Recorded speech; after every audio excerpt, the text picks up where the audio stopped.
dua perempuan dari dua dunia yang berbeda, tapi keduanya mengubah sejarah. Satu berasal dari gurun Mekah, istri Nabi terakhir, dan satunya lahir di Jepara, melawan penjajahan dalam senyap. Siapa mereka sebenarnya, dan kenapa nama mereka terus hidup? Bahkan setelah wafat ratusan tahun lalu, Khadijah binti Khuwailid, ia bukan sekadar istri Nabi Muhammad. Ia adalah perempuan pertama yang percaya pada wahyu dari langit. Ia mengorbankan seluruh hartanya untuk Islam.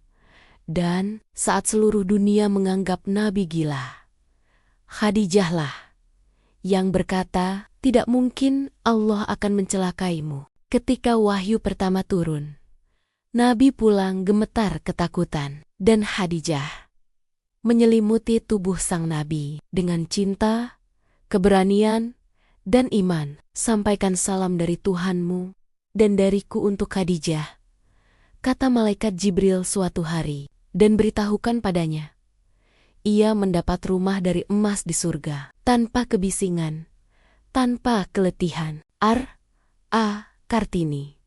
Cahaya dari tengah kegelapan. Berabad-abad setelah Khadijah, di sebuah desa pesisir Jawa, lahir seorang gadis kecil, Raden Ajeng Kartini. Ia hidup di bawah bayang-bayang feodalisme dan kolonialisme, dipinang saat usia muda, dipingit, dan dibatasi.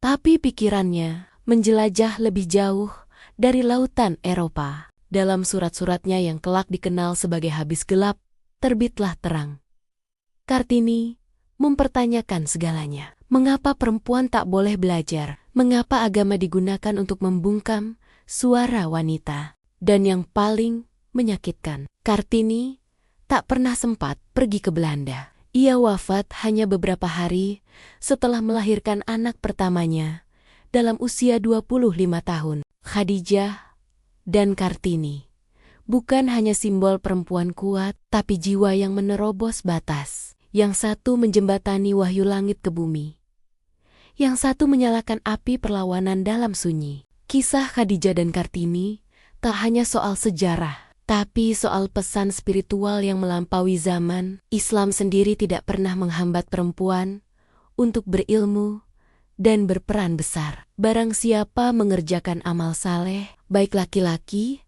maupun perempuan dalam keadaan beriman, maka mereka akan masuk surga. Quran, Surah An-Nisa, ayat 124. Dan Rasulullah bersabda dengan tegas, menuntut ilmu adalah kewajiban bagi setiap muslim, laki-laki maupun perempuan. Hadis, riwayat Ibnu Majah, nomor 224. Jadi kalau hari ini kamu seorang wanita dan merasa perjuanganmu tidak dianggap, ingatlah, langit mengakui langkahmu. Jika dilakukan dengan iman, menurutmu mana yang lebih berat, melawan kezaliman zaman jahiliyah atau penjajahan kolonial? Kalau kamu punya pandangan sendiri, tulis di kolom komentar ya. Dan kalau kamu suka konten seperti ini, klik like, subscribe, dan aktifkan loncengnya. Karena masih banyak misteri sejarah yang belum terungkap. Untuk artikel lengkapnya, kunjungi misterikini.com, situs yang membongkar sisi tersembunyi dari sejarah dan dunia gaib.